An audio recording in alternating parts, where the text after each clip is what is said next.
بسم اللہ الرحمن الرحیم۔ السلام علیکم سامعین، دجال کا فتنہ امت مسلمہ کے لیے سب سے عظیم فتنہ قرار دے دیا گیا ہے۔ یہ وہ فتنہ ہے جو حضرت آدم علیہ السلام کی تخلیق سے لے کر قیامت کے قائم ہونے تک آنے والے فتنوں میں سے سب سے بڑا فتنہ ہے۔ دجال کے مطابق ہم مسلمانوں کے پاس جو معتبر ترین ذرائع ہے وہ نبی علیہ السلام کی احادیث مبارکہ ہے۔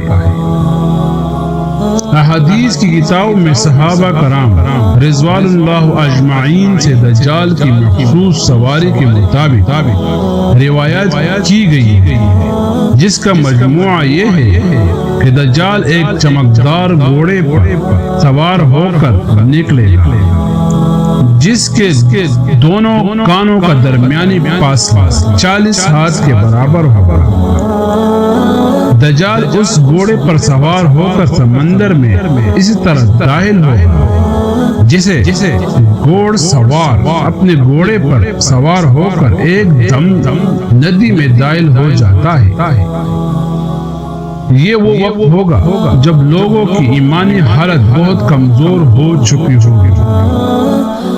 دجال دنیا میں 40 دن گھومے پھرے گا اور ان 40 دنوں میں ایک دن 1 سال کے برابر ہوگا اور ایک دن 1 مہینے کے برابر، جبکہ ایک دن 1 ہفتے کے برابر ہوگا، جبکہ بقایا ایام معمول کے مطابق ہوں گے۔ دجال کے لیے زمین سمٹ سے دی جائے گی، یعنی وہ بہت تیز رفتاری سے سفر کرے گا اور سورج غروب ہونے کے مقام پر اس سے پہلے پہنچ جایا کرے گا۔ سمندر کا پانی اس کے ٹہنوں تک پہنچے گا۔ دجال کے پاس 70,000 کی فوج ہوگی، جس کے اوپر سبز رنگ کی چادریں ہوں گی، یہاں تک کہ وہ ابو المرق کے ٹھیلے پر آ کر ٹھہر جائیں گے۔ پھر وہ اسی بلند آواز دے کر سب کو بلائے گا کہ اس کو زمین و آسمان کے درمیان ساری مخلوق سن لے۔ پھر دجال ان سب لوگوں سے کہے گا کہ تم لوگ میرے عبادت کرو، میں تمہارا خدا ہوں۔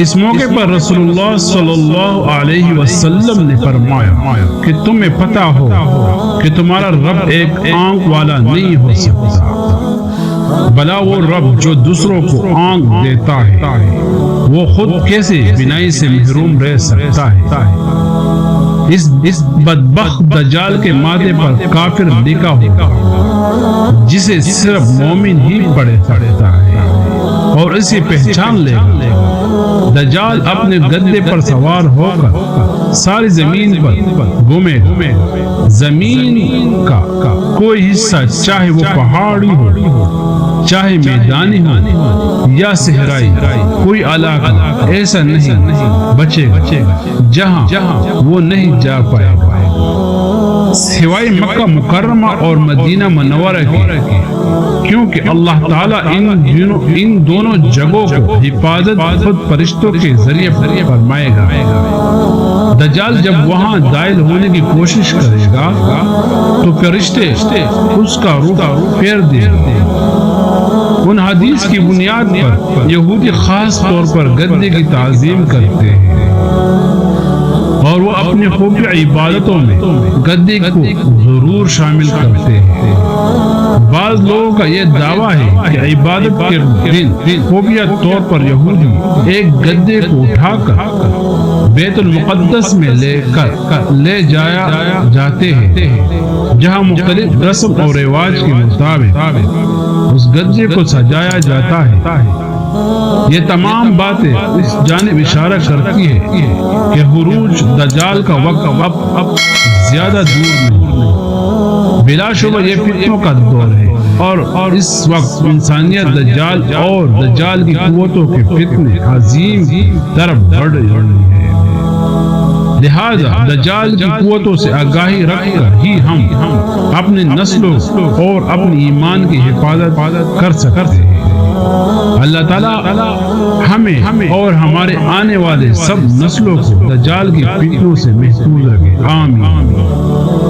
سامعین، میرے چینل کو لائک کریں، سبسکرائب کریں اور شیئر کریں۔ والسلام۔